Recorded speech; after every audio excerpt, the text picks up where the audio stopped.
Norwich Confidential with your hosts, Dr. Ben Hong, Bonnie Hong, and Mr. Bob Farwell. Good evening, I'm Bonnie Hong. And I'm Ben Hong. And this is Norwich Confidential. And first we want to wish all of you a happy Labor Day. I hope you had a good weekend. Did we have a good weekend? No, because I have to bring you to the hospital. Well, so that took care of my weekend. But you labored, so. But we want to wish everyone a happy Labor Day and to remind everyone that it was a celebration of everything that that labor has accomplished in this country. I think our fair wages and bargaining power, that a lot of it has been chipped away. We've had union busting for a while, so we have very few unions actually left in this country. Well, there are still unions, but they are just kind of under the radar because they really are no longer very visible in terms of having some kind of demonstrations and, you know, what they used to do in Detroit, that every third year they would just take turn on giving a strike to any motor company. However, so it's your turn to have a strike. The next year you'll be sure that there's going to be another turn for another strike. I knew you were going to try to push a button. I knew that. But the truth is that if it weren't for unions, we would have a very, very weak, even a weaker middle class than we do today.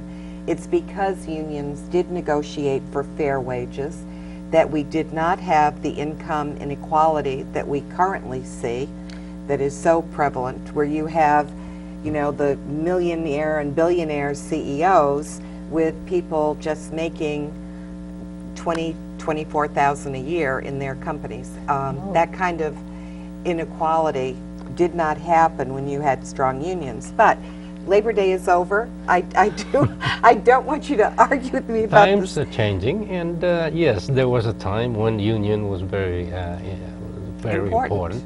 And again, labor is the backbone of this country, especially when the industrialized nations started, you know, putting in their products for sale outside of their own countries and nations. So, you know, but basically from the very start, it was the agricultural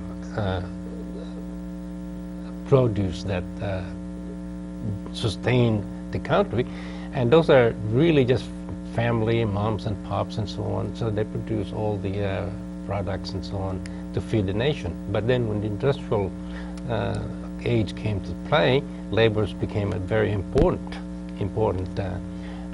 factor in building the country. And yes, indeed, in the 1800s, when big companies are starting to come up and exert their power, and again, they were no different than what it is now. Early there was 1900s. When there were the Rockefellers and, you know, the Edison's time and so on, when they were so powerful, Mellon, and they were became so powerful at the backs of the laborers. And the laborers at that time, the difference was highly were subsidized in terms of what their living conditions were. So wages were bad.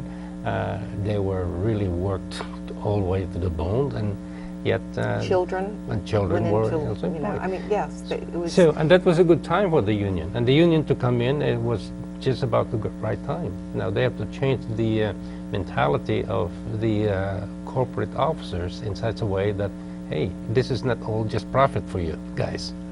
I think part of the responsibility is not just having strong unions. Part of that responsibility is for the shareholders.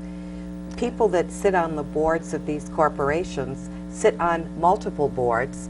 They're usually CEOs of another company, so they have no vested interest in making sure that the CEO of the company they sit on the board for has a poor salary, because then their company board will probably follow suit. So when the board of directors of these companies, take a look at them, and you'll see that they're made up of CEOs of other large corporations. Part of the responsibility really goes to the shareholders, those people that have stock in those companies, and the shareholders are used as the excuse for having these huge profits and why they take their jobs out of this country and it's when in fact the ones that are making all the big dollars are the upper management of the corporations. Well, no questions about that. All the profits are being shifted into the shareholders as well as whoever runs the corporation. That's where the cream is, and that's where the people's take out the top of the cream. Now it's really, if the profits were distributed among the workers and so on, we will have a very good middle class, and we could sustain that kind of economy for years and years. But unfortunately, the middle class is being absorbed into the poor class, and so now we have the which is my point poor for class. having a stronger labor force than And like what I we said, currently have. and like what I said, the handful of corporations now own is it Broad Street in the Monopoly game? On the Monopoly game, Boardwalk. They Boardwalk. all own. They Right. don't own just Boardwalk. They own Well, the smaller little and Baltic Avenue as well. So And we're at the end game of this entire game of Monopoly. Monopoly. And pretty soon, game is going to be over and everyone will die. well, speaking of which, dying and war. That brings me to war. I really want to thank Senator Blumenthal for supporting the Iran nuclear agreement. I am very grateful. He took a long time. It was a very difficult decision for him, but I am very grateful that he did make the decision to support the nuclear agreement. So he supported Barack Obama. He was some time ago, until last week, Tuesday was this week, yeah. Yesterday, indecisive, actually. as a matter of fact. And Bonnie, we got a invitation to have gone to Washington from Veterans. Tuesday until Friday to help President Barack Obama influence those senators that haven't made up their mind. And unfortunately, of course, I was not given the leave from my employer, so I couldn't make it. But there were about 24 veterans from all over the country that were invited to come and help Barack Obama persuade some of these senators. I understand also from that veterans organization that one of them that was flown in was also the mother, a Gold Star mother. Her son died. Right. So she wanted to make a special plea to her senator as well. Right. She was not from Connecticut, but to help them understand that diplomacy should always be the very first tact that's deployed. You don't have to deploy our military first off. Those are our most treasured resources that we have, and they should not be wasted. Well, there are times in history that we can never know what the effect and the impact of our decision is until about years later down the road.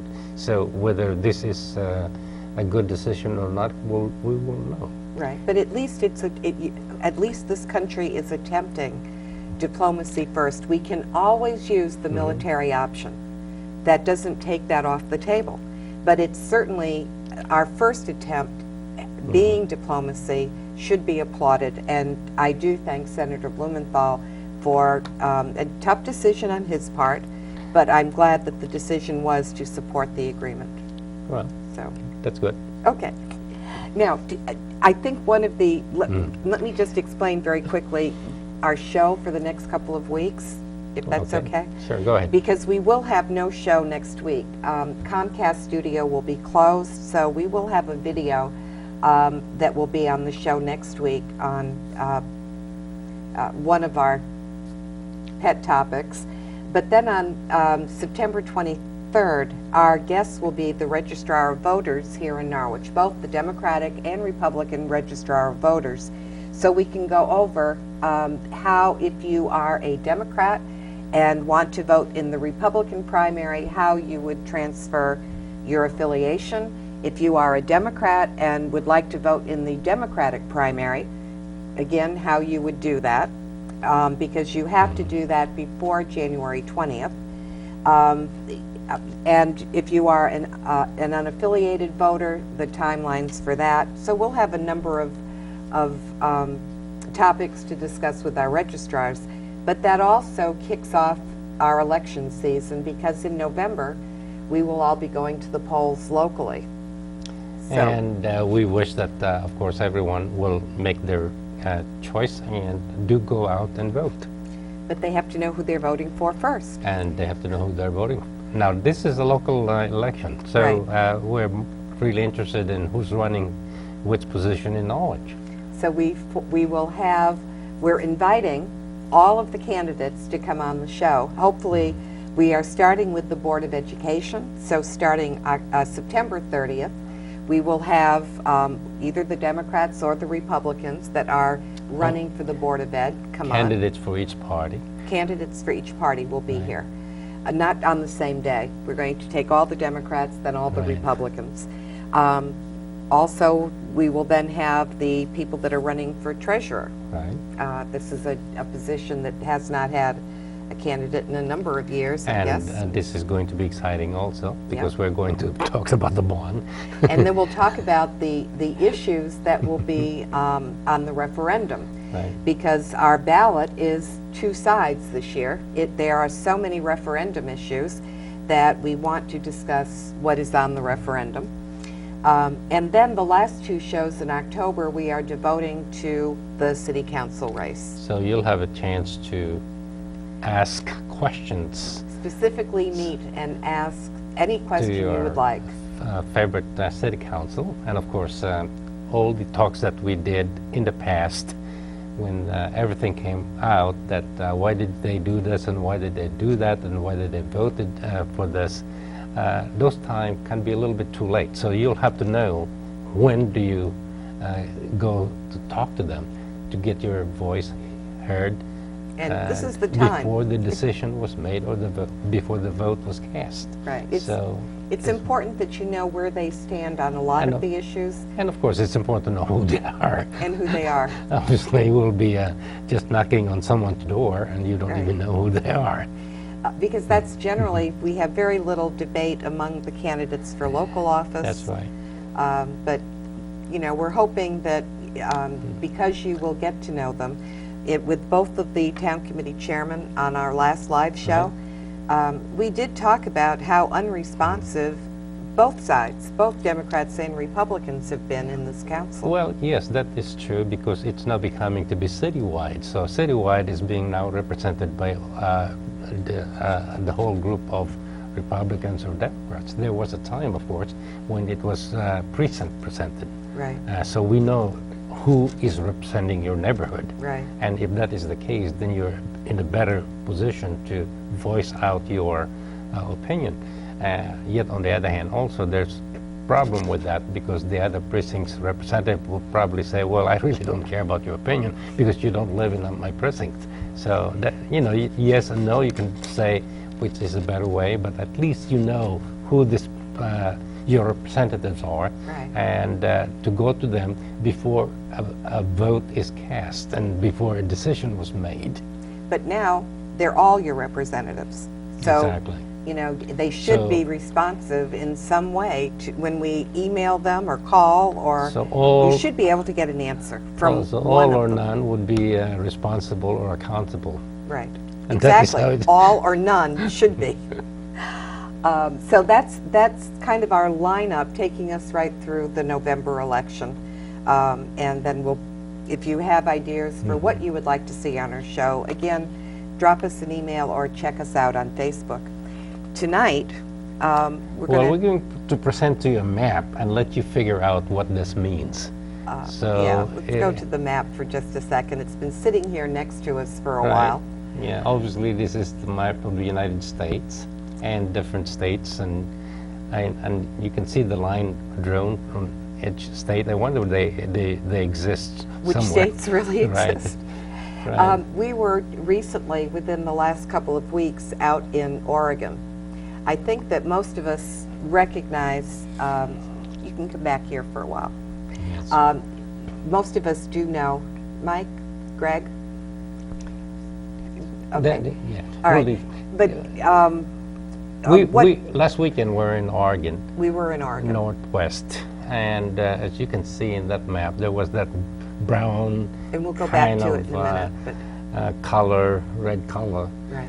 And one thing we noticed while we were in Portland, as we were driving along the city as well as in suburbs and where the beautiful houses were, is that all the front lawns and back lawns and side lawns were brown. Everything was dried up. Every one of them was just as brown as you could see, Yeah. except for maybe one or two neighborhoods that were perfectly green. Yeah, you drive by this entire area of dirt, and then all of a sudden you'd have one house with a beautiful green lawn.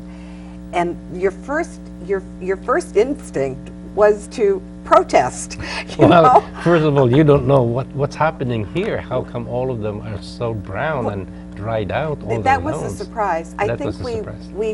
we've heard a lot on the East Coast over here about the drought in California. I Right. mean, I think we've shown some pictures of what their reservoirs in California have looked like. And we've heard recently about the terrible drought, the severe drought in the state of Washington. Right, and that is why we're up there, which you don't even consider that would be drought country. Washington, I know, Right, so we because were there are surprised. just huge forests and forests there and so Right. on. But we were really That's- pleasantly surprised to see brown lawns. We were shocked, Very actually. nicely cut. Some of them were very creative in the Yes. way they did their lawns, because Right. they wouldn't water them, but they planted grass, and they have rocks, and they're landscaped in a way where they don't have to water their Yeah. lawn at all. As long as it's a brown yard, then Then keep it brown and go with nature. They were very pretty. Some of them Right. were very nice. But it really did surprise us that we've heard very little about what those droughts actually have been like. Let's go back to the map for just a minute, because as you'll see, this is not just on the coast, the West Coast. Look at how far into the west this whole area is now becoming drought area.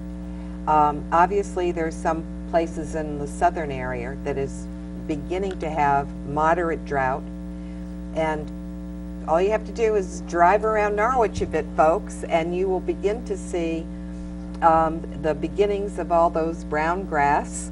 Not a lot of green lawns anymore. well, we're in the moderate drought We're area. a moderate drought. It has been abnormally dry in most of this area, but it's now being considered a moderate drought. But if you look at the entire West Coast, from the southern tip of California all the way up, and you would think that, well, of course, the entire state of California is chocolate colored, red. Almost all of it. And that it mentioned about exceptional drought there.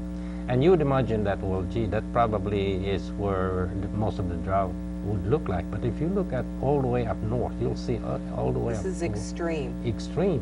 And you're wondering, well, actually it covered maybe what, a fourth or a fifth of the U.S., but it's in the other end of the state, and that's the Pacific country, area. right. But if you look at the east side, yes, there might be some areas of yellow and maybe just a patch of brown, but most of them are really white. And you wonder, saying, well, what's going on? Except for this little area in Right. Miami. How that- come the other side has a lot of drought and the other side here doesn't have that much drought?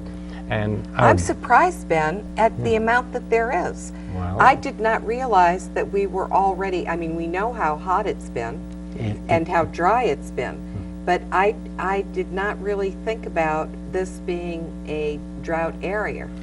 well, and also, of course, in the winter time, that how come the East Coast will have a lot of snows, and there's no snows on the West Coast, including Alaska. Well, our daughter was able to explain this, but unfortunately I'm not smart enough like she does, but she was able to explain that this is one of the first cycle of climate change, and Yeah. that the cycle is primarily... The first coming- cycle of climate change? Yes. What do you mean, the first cycle of climate change? It's the beginning... It goes into Well, cycles? Of course. Can we come back to us, guys? Thanks. Explain that. Well, the climate change is not going to be just a linear change in a way that everything is going to be the same from start to finish. It will come in, it just like the stock market, goes up and down, goes up and down, but the trend is that it is going to be warmed up totally. And the reason for this is because we do have cycles, climate cycles. Normal climate cycles. Normal climate cycles. But during climate change, this climate change is happening much more drastically. The normal climate faster. cycle would just be like a steady, if you draw a straight line, the straight line will be flat. Right. Okay? But the cycle that we're having right now is, it is an upward straight line. So up, down, so sometimes it might be nice and warm, and then next time nice and cold winter. But then all of a sudden you get this big dip that say it's very, very warm, and then all of a sudden it's very, very cold. And people don't think that, well, you know, this is just like the cycle that we've been encountering. Unless, of course, you look at the trend. So if you look at the 1900s and look at the average temperature, you'll notice that it has been creeping up very slowly. Now, it's no different than the ocean temperature, you know, 0.1 degree. Right, you're talking about the overall temperature of the Earth, not just the normal temperature in the summer is whatever. Exactly. You're talking about the Earth's temperature itself. It's no different than if you take the temperature of a human person or human body. If you take the temperature under the tongue, then you'll have the 98.6, and then, but if you took it in, you know, armpit area, so there's going to be some variation, but overall, if you have a fever, you will eventually have a fever. Right. And that's kind of what we're going into now. We have another view of what's going on that we wanted to show you. This is the Colorado River coming down. I don't know if you can see the pointer. Okay, this is the Colorado River. We have Lake Mead, and down here is Hoover Dam. So if you look closely at these, inside these areas, like inside Lake Mead and inside the reservoir just above the Hoover Dam, this is over the last 15 years. This is a 15-year cycle of where the water has gone. That amount of water loss, you now can see in Lake Mead, land masses inside Lake Mead. The two areas inside this reservoir above Hoover Dam is land. There, you now do no longer have a solid lake. The amount of land mass that has occurred over in this area is drastic. But watching Lake Mead, let me do this one more time. We're going to go back to 2000.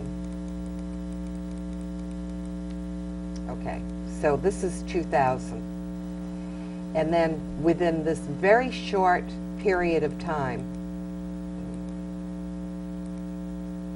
we begin to have a total disappearing of the water. Now you have almost all of California is dependent on, it gets its water from here. Well, not just California, you know, Nevada, all the way to Mexico, as a matter of fact. That's, yeah.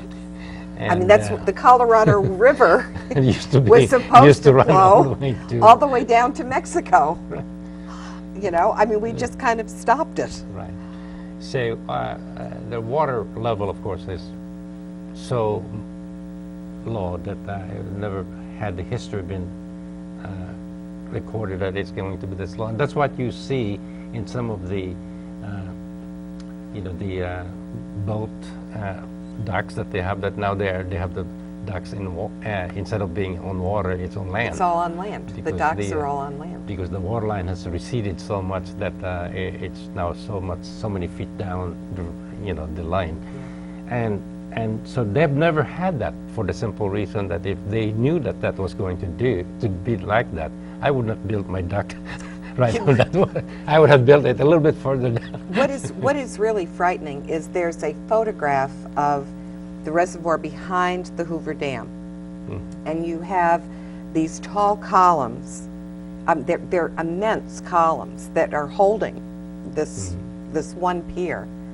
And you're looking at this and thinking, why did they build this out there when all of a sudden you look at the surrounding area and the water level has gone down that much that these piers now are almost completely visible as to where they were planted inside the lake. It is a very frightening view. So when you start looking at how the water has disappeared, can you push the escape for me? I'm going to go back to the map. In case you're Thanks. in case you're wondering where you can build your oceanfront or waterfront property. Now is the time to go down there. If you want real cheap waterfront property, now you can probably pick it up fairly cheap. So, okay. But to go back to our map, again, one of the things that both Ben and I have read about, obviously this area of California from San Diego all the way up to the border, that is now in exceptional drought. This is no longer just extreme, this is exceptional drought. This is almost all agricultural land. It has been really devastating. We're still getting the majority of our produce from California, which is really surprising. So when you look at that and you say, well, how are they doing this? One of the problems is that they're not. There were some articles that were written in one of the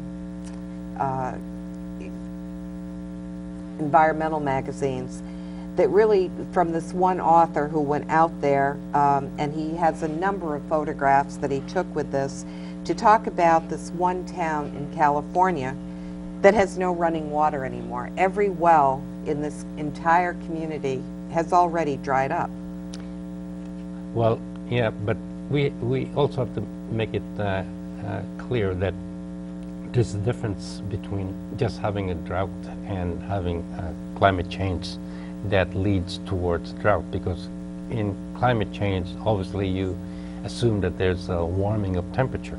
So the ice in the north are not forming, and actually they're melting. And so that's why there's less water coming down in a certain time of the year towards where it would have fed the Colorado River. Or even the groundwater. I mean, your water tables aren't even being fed. And so you go up north to the source of this shortage of water, because if this is just drought, then it is just because of some cyclical cyclical temperature, and that would be happening, but also just in the local area. So you don't see it in a global area period where it extends all the way from Alaska all the way down to Baja California and in the entire west coast of the United States. So you're wondering exactly what is really happening entirely. And like I said, I wish our daughter were here to she could explain the whole thing. But yes, up north, yes, there's melting of the ice, or that the ice doesn't really cover the entire Arctic in the winter season, so that they are now seeing some of the effect on what these changes are in the living animals. And there's a National Geographic photographer that goes up north to photograph polar bears.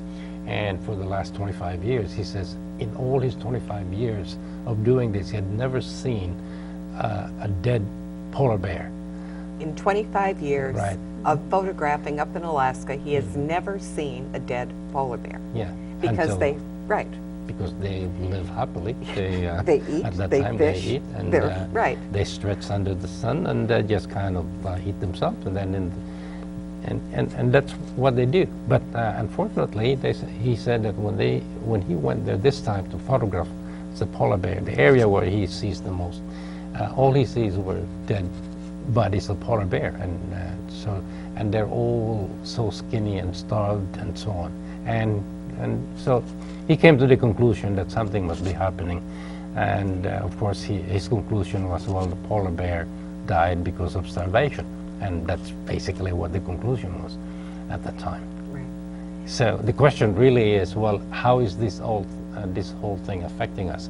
Well, maybe it's just affecting right now in the western area and western coast, because that's where the El Nino is, the track of the El Nino. But again, El Nino does not last for 15 years.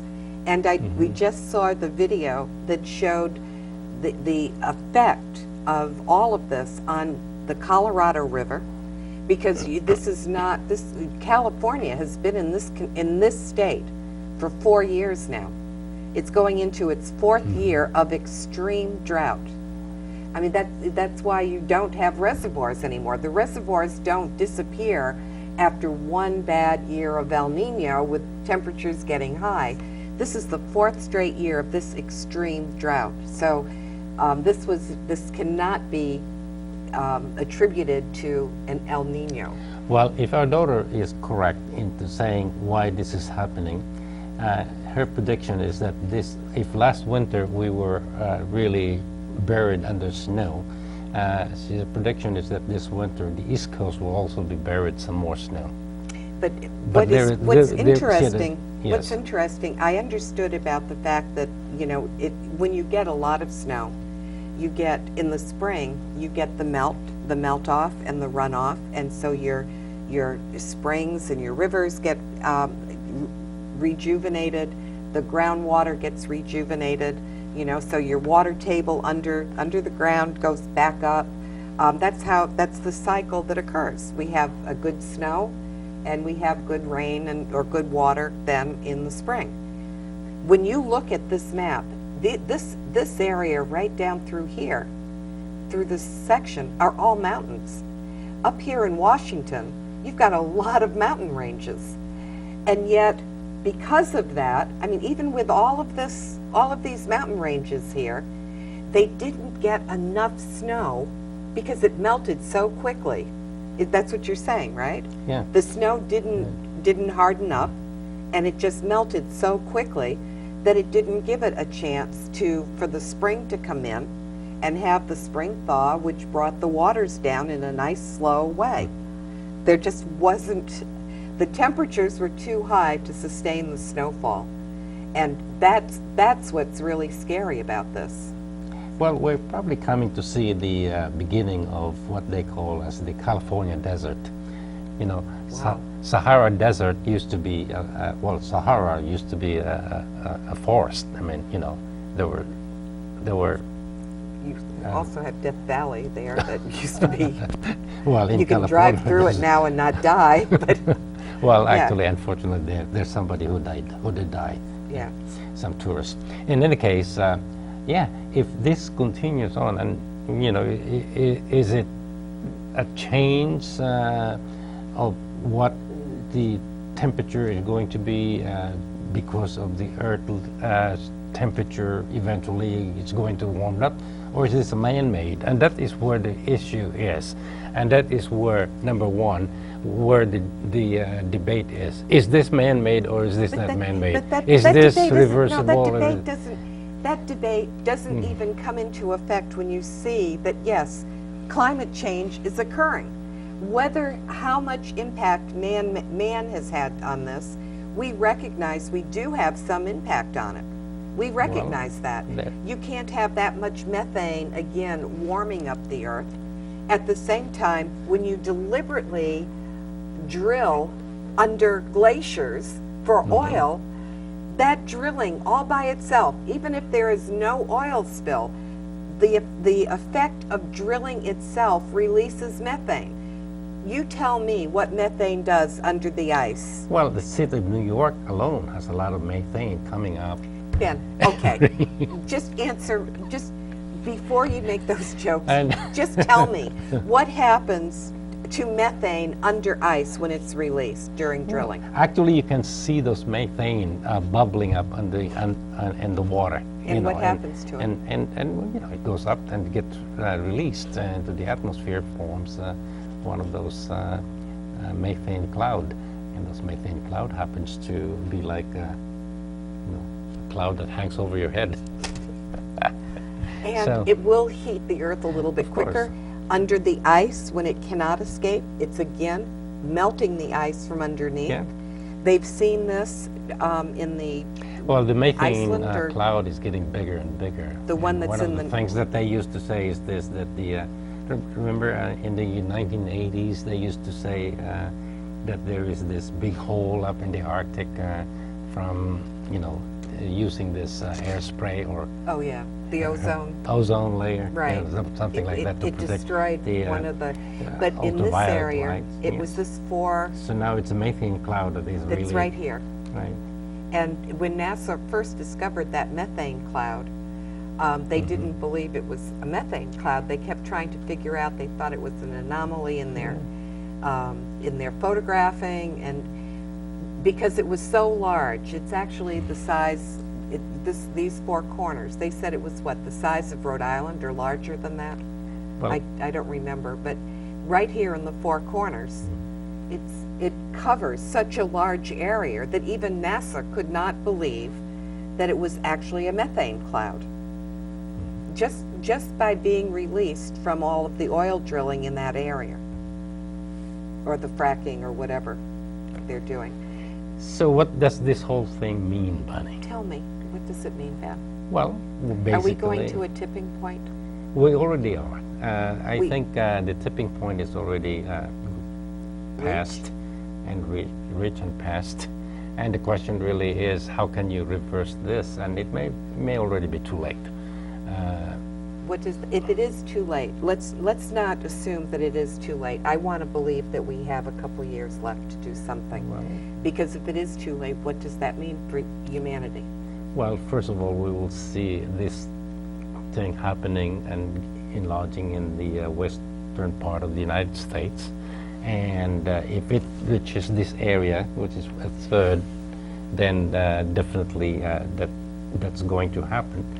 And the problem, though, is this, that there's a cascade of things that will happen. The big volcanoes there is going to probably start erupting because there's no more that cooling cycle that they used to have.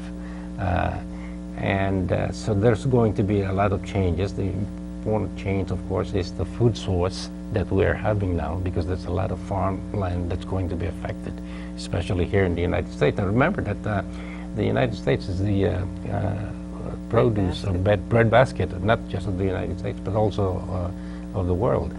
And you do see this, if you've ever been to one of those big deserts up in the Middle East, the Sahara Desert and so on.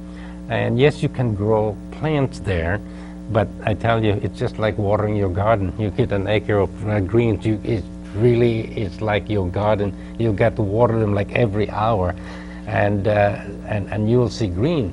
And the thing is that is so fragile, it cannot happen. You cannot plant crops in that kind of situation. Well, we saw even the Jordan River. Oh, that's probably true. The Jordan River is so dry up that it's like a small stream now. Because it's been diverted. And the desert in the Sahara Desert is getting bigger and bigger, and we've seen the Mongolia Desert also, right. And it's so cold up there. But that's all you will see. So you cannot plant anything. One of the first things that's going to be an issue eventually is going to be food shortage.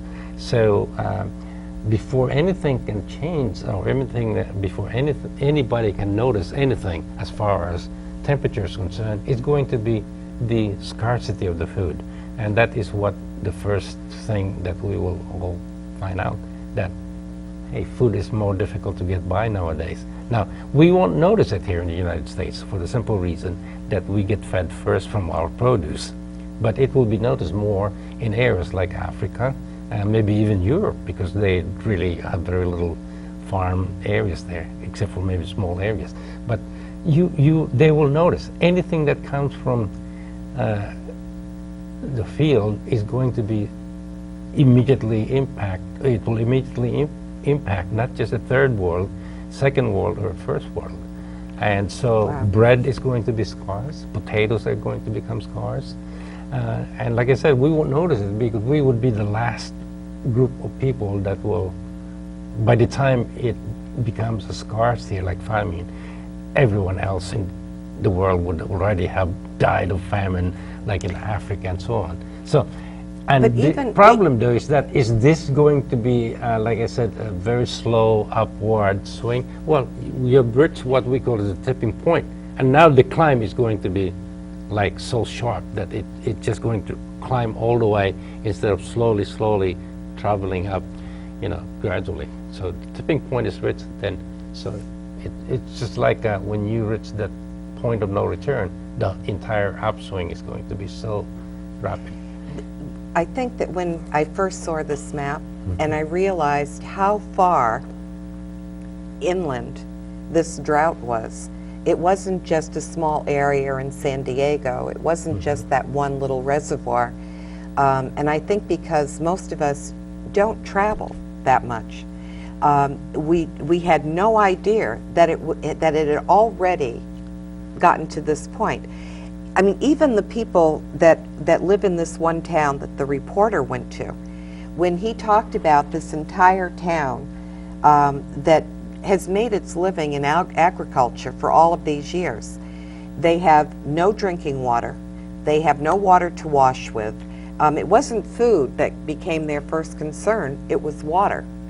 When you look at that entire area and you see what's happened to Lake Mead, what's happened to the reservoirs, and people don't have water to drink, it's almost like, yes, the bottled water is being shipped in, but the bottled water, half that bottled water is coming from those areas in the state of Washington that are also under extreme drought, and people are beginning to get very angry because their water is being taken out of the ground to be bottled and then shipped to these other areas. So, I mean, you then become, okay, who's now going to get the water on the West Coast?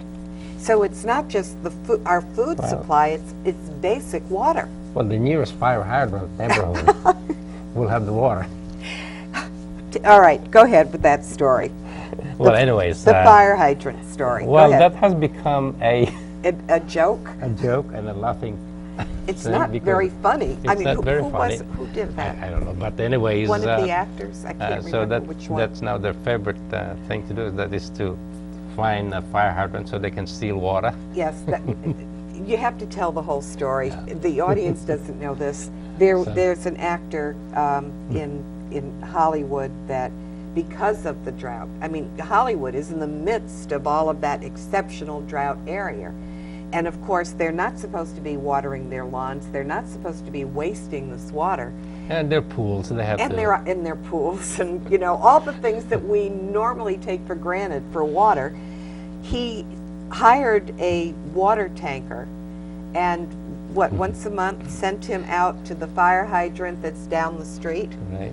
and had the water tanker fill up the whole tank of water from the fire hydrant and bring it over and transport it to his house for, I don't know for what, water his lawn, take care of his pool, do all of those wonderful things, until somebody figured out, wait a minute, there were no forest fires there, why is the water, so he was finally caught, but, and then kind of embarrassed into paying a fine.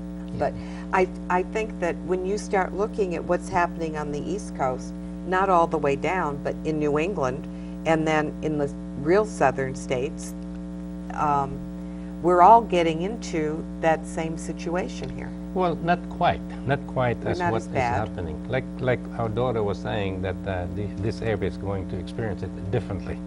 Well, look at what happened to even our little garden. If I had been, once I stopped watering that little garden, everything just brown dried up. Of course. I mean, it didn't take more than a long weekend being away when everything died. Well, that's the cycle that we're having right now, Bonnie. Because of the severe heat and the lack of water. So anything that we need to do, most likely will have to be a major undertaking, cost a lot of money, and so we need leadership in the government, leadership in civic organizations, and most importantly, awareness. And I think everyone is aware. I mean, who could not be aware if you live in that area?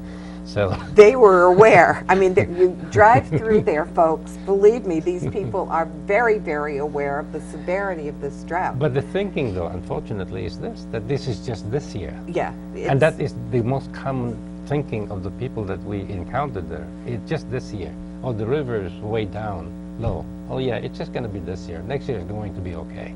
And that is still their thinking over there. And, you know, that unfortunately, like I said, you know, how you know, when you put a frog in a boiled water, they'll probably think that, well, gee, it could be better next time. But so it's just going to get a little bit hotter and hotter, maybe, and that's all.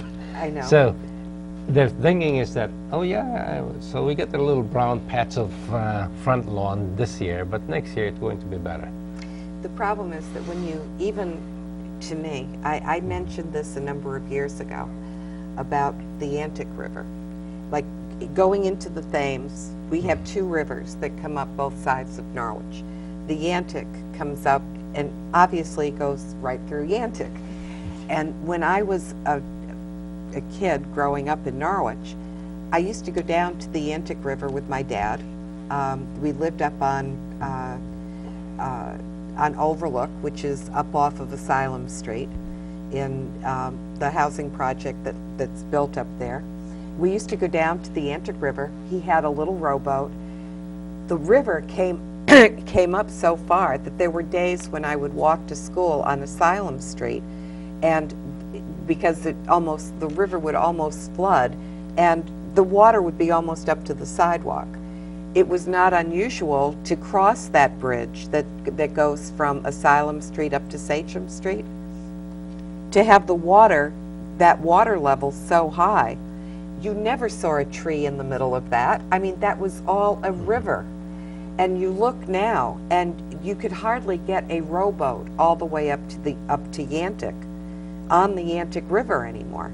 And I looked at that a number of years ago, and remember I asked about that. Is nobody concerned about the level of the water? And they said, well, we've had so much building.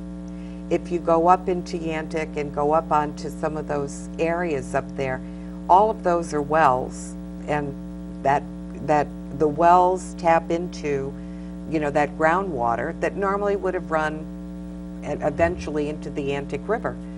And that was why they said the river was no longer a river, but this little stream. Well, one of the things that they also said was that, remember years ago when it rains, that area gets flooded so badly, and especially that mall.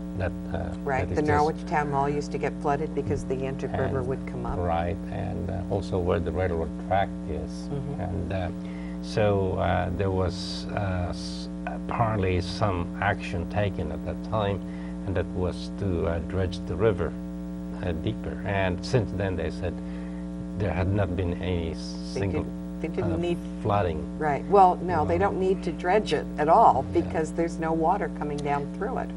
Yeah, I remember people used to fish there. We used to fish. And they don't have any more fishing there because it's all dry land. But there used to be more than just fish. We would have huge turtles. The turtle population has kind But of again, those are disappeared. just very isolated changes, and that can be explained by so many different ways, Right. and But- not necessarily having to do with climate change. You put it in the big picture. Well, this is And what's it's not happening just- also, that there is We're only talking about things that are absolutely man-made because of the amount of development, because of the lack of concern for natural resources that are not, you know, you don't just get another river. You don't just get, I mean, part of our groundwater got polluted because of the dump. You know, I mean, you get toxins that get thrown in a dump and your groundwater gets polluted. So, I mean, we have not been conscious about or conscientious about our natural resources, and we haven't taken care of them. one of the ways that you can study all of those changes would be in a place where there's no human habitation, and so that's where what you're seeing in Iceland and all the way up north that do not have human habitation. So they now see glaciers that have a Melt off. river underneath it from melting water. And so you say, well, where are they coming up? Well, they have actually waterfalls that goes into a deep hole that they just don't see where the bottom is coming from, other than the fact that the surface water is melting. So there is indeed some change going on right now. And yes, there's no question, obviously, if ocean temperature goes up by just 1 degree Fahrenheit, that is a big deal. It is. I mean, you know, it's like trying to boil a whole, you know, swimming pool of water, which, by the way, we do. We have to use a lot of energy to get it up from 70 degrees to 80 degrees. But in your case, you like it to be 90 degrees. Okay. It was, So- but aside from that, the fact that it's not just the water temperature, doesn't it also change the acidity of the water? It Or is changes that- everything. that's the water absorption of- temperature. Yeah, the water temperature, the ocean temperature has to be in a steady state, and not only that, but it's in layers according to depth and according to which part of the world it is located on. And if the overall water temperature goes up just by even 1 1 degree. degree, it changes the entire environment. Ecosystem, right, everything in ecosystem, there. Plants, you know, animals, everything. But isn't it also true that, I mean, the ocean does absorb a certain amount of carbon dioxide? And yes, there is a carbon cycle in the ocean that Right. takes, and I think our son used to study the carbon cycle, and that takes, you know, literally 500 years to go from one end to the other end. And so, you know, you release carbon into the atmosphere, and you're just accumulating all these carbons, and so you need people to come in and absorb all that carbon. The plants, you're bad. No, that's, So, you know, it's one of those things that the carbon cycle is really a major factor in climate change also. and a lot of the carbon, though, can be directly attributed to, again, how we use fossil fuels. You can say that part of it, I mean, the natural accumulation of carbon is one thing, but when you compound it with our use of fossil fuels instead of, I mean, we could have turned this country around economically if we had the kind of leadership that said, this problem, and let's go to the map one more time, because this problem is one that has to be taken care of immediately. This isn't something you can leave to your grandchildren, But that's exactly what California had been doing over the last 10 years, Bunny. is leaving They- it to their grandchildren. No, they were the first in the nation to have this Oh, you're emission. right. You're right. They killed the electric car, as a matter of Right, fact. right. And It wasn't they, California that killed the electric car. That was a great movie, and he's absolutely right. That was more than 10 years ago. But the problem has a lot to do with the fact that politics get into the play. And every department now has their own kingdom, and nobody touches that, and nobody changes the rules and everything. So until they all come in, you know, in the same page.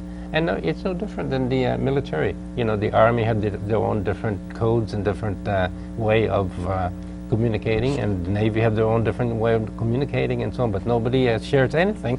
They don't communicate, and that's good for them, and so on. Well, that is exactly what happened in California. They each have their own EPA, they have their Department of Energy, and No, so the state didn't. The state had theirs. Right. And then the federal government said, no. We're going to sue you. We're going to because- sue you because Detroit doesn't like the fact that you're making them have cars with zero emissions. They don't like having to produce electric cars because that's not good for the oil companies.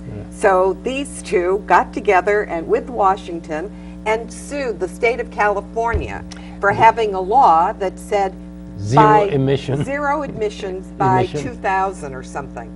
Yeah. And they produced electric cars. Everybody that had them loved them. Every single car manufacturer that did that refused to sell their cars. They would only lease them. And as soon as they won, as soon as the federal government won its case against California, and they said, okay, that ban on zero emissions cannot be, every single one of those car manufacturers went back, picked up their cars, and destroyed them rather than sell them. Now, that was way before we had Tesla and companies that would make a car to sell to you. They had them ready and available, and they still didn't produce them. So when you look at this solution, you're right, California for over 10 years has been trying to do something. Yes, more than 10 years. More than 10 years. And You're so on. absolutely right. They Ben. were the leaders of the nation in that. But in spite of that, they just happened to be in the wrong part of the United But States. that might also be why they were the leaders, because they've had this problem for a while. They can and see they knew. it. They're like the barometer of all these Right. changes that they all know. They already monitored it. Right. We should take a look also. Google Boston to find out what Boston's doing in preparation for climate change. I think it's one of the most advanced kinds of things that any city on the East Coast has done, knowing what will happen. So, Well, all in all, everyone has to be aware of that, and all in all, everyone in the world has to be aware of that too. Now, I still have a big issue there. I think there's just too many people in the world. They're emitting methane. yes, but that's not our big methane cloud. Is not from all these people. Thank you for joining us this evening. Yes. I hope that you got a lot out of this for tonight. And it is a preface to why the people we elect, why it's important you know what they stand for and what they will do. It is just what happens in Norwich alone is going to affect your children and your grandchildren. So I really, both Ben and I, encourage you to listen, find out what they want and what they will do. So we will see you live in 2 weeks with the registrars of voters in Norwich. And And good night. good night.